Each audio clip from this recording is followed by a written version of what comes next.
Hey guys, Sensotix here and welcome to an updated build guide of my condition build. I know I promised this like some days ago, but I've actually been sick for 3 days and I couldn't move, like everything hurt and it was no fun at all.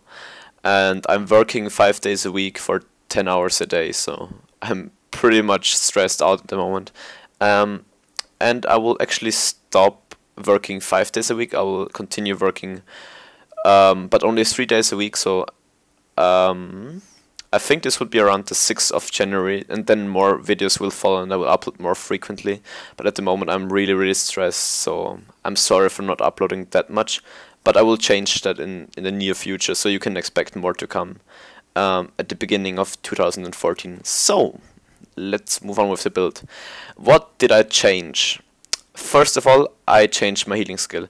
I played with Signet of Ether, but it's like it has a very high cooldown, and the thing is with this, you heal yourself every 3 seconds. So basically, if you have poison on you, it heals you every 3 seconds for like maybe 700 to 1k health, which is nothing. Like regarding the fact when fighting a spear range or whatever, that you get around like 1 to maybe 1.5k damage every second with conditions and the pet and everything. So it's not worth it in my opinion. Also the clones die really fast in team fights, so I didn't feel it was that good. So then what else did I change? Let's continue with my runes. I'm playing Lyssa runes because we still have kind of a condition CC meta where you really need stability from the Lyssa runes when using your ultimate. And also the condition move is really nice in duels, and having Lyssa runes in duels is really good. Especially with the stealth. For example, if the enemy is very aggressive and tries to kill you on a point, he'll probably drop really low because of your clones, and then he will move out of the point, and that's the second where you are on cooldown probably, and then you can use mass invisibility to stealth yourself and get the boons. And even if you use it and then directly attack after it, you are not stealth, so you don't lose the point, but you still get the boons and the conditional move, so it's pretty good, and I would suggest using it. And now to the biggest change, I'm not using energy sigil anymore, because you have enough clones, you really do have a lot of clones, but you want to have more condition spikes. With this change you can spike more often, more frequently, and you can apply more conditions. So use Sigil of Superior Geomancy.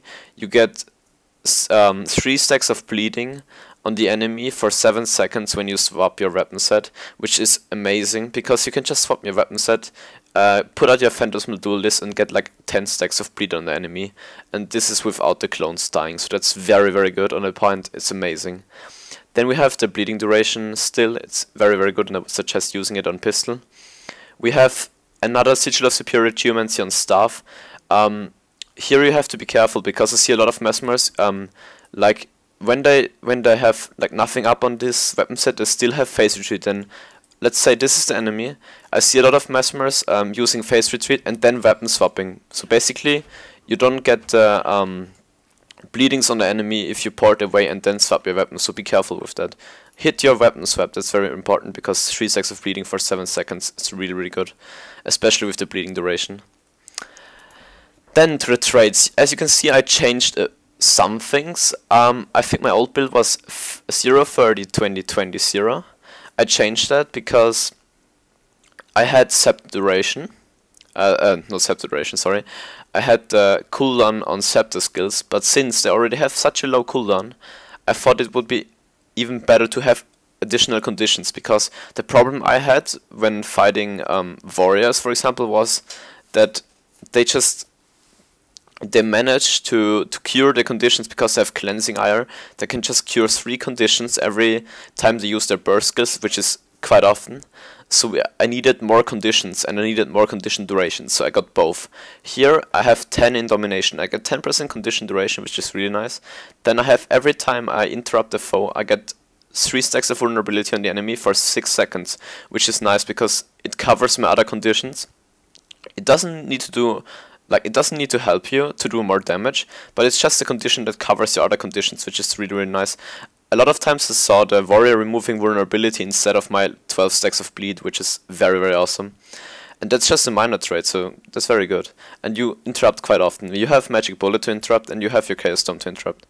Then I'm using Crippling Dissipation. It's very, very good. Cripple is such a good condition. I really underestimated it. When I was fighting against warriors on a point, for example, you can actually kite them on a point. Like, the points are really small, but you can kite them around the point. If they're on melee range weapons like Hammer, and they are not attacking you with Earthshaker, you can actually kite them.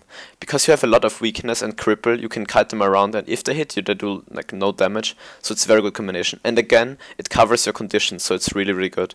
And against thieves, it's just amazing, because they can't chase you. They have to use all their initiative to chase you. So if they fight you on the point, they can't really chase you with the auto attack.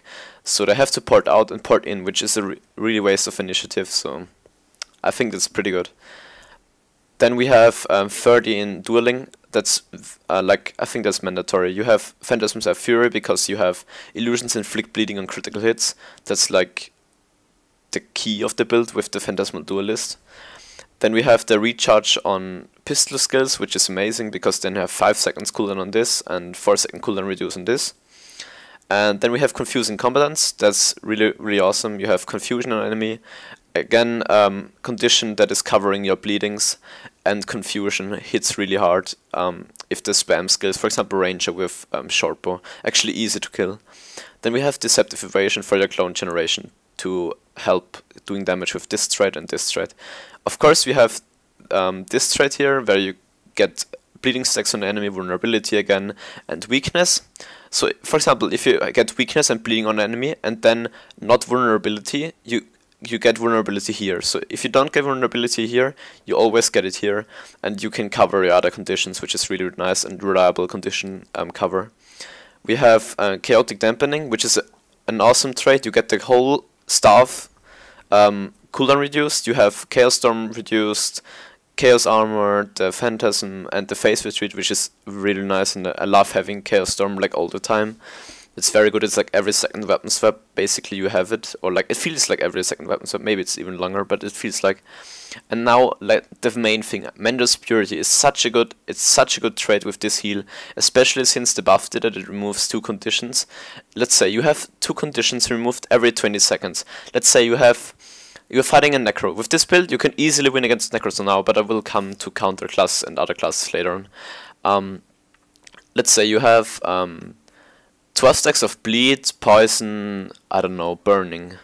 And if you don't have this trait and you're just playing with the healing signet, you remove nothing. And if you use Adder Feast and you remove 2 conditions, you can, let's say you remove like burning and what did I say, poison, I think.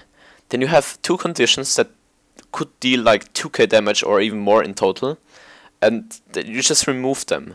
And if you're lucky, you even remove the 12 stacks of bleed. So it's very, very good. It's such a good trait now, and I love it. I really love it. And in connection with Null Field and Mass Invisibility, you have a lot of condition remove, and I would suggest using it. It's totally worth it.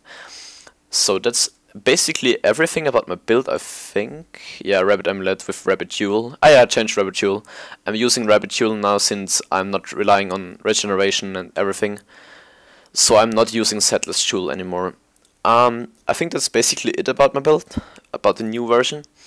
To the counter classes, you can easily win against Necromancers. If you block or dodge their condition removes, then you can easily win them, because you can stack your bleeds and then you can stun them or interrupt them. So that's very good, especially with your heal. With your con remove on heal, you can win against Necromancers more easier. Sorry. Spear Rangers are actually easier to kill with this build than before, because if they put poison on you, you can just use Null Field and then heal, and then you can remove whatever burning and bleeding.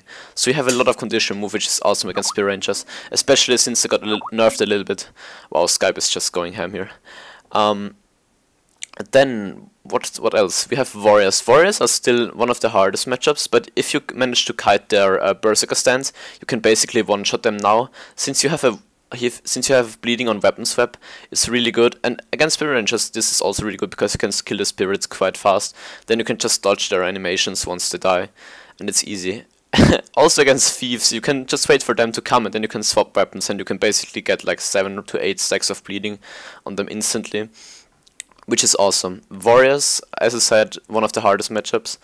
Then we have Elementalists. Yeah, Elementalists. You can just totally destroy them. I've never seen an Elementalist winning against me with this build.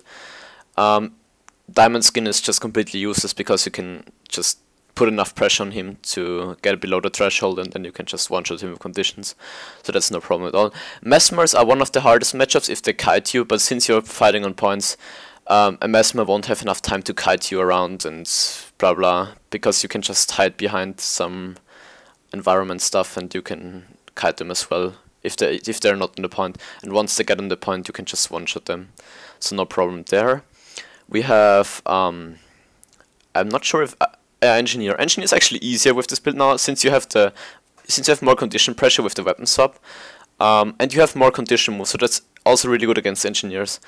I might have missed some classes, but actually these are the classes that I met quite often in tournaments. Ah yeah, I forgot Guardian. Like off Guardian is easy. I've never lost against an off Guardian before with this build because of the weakness.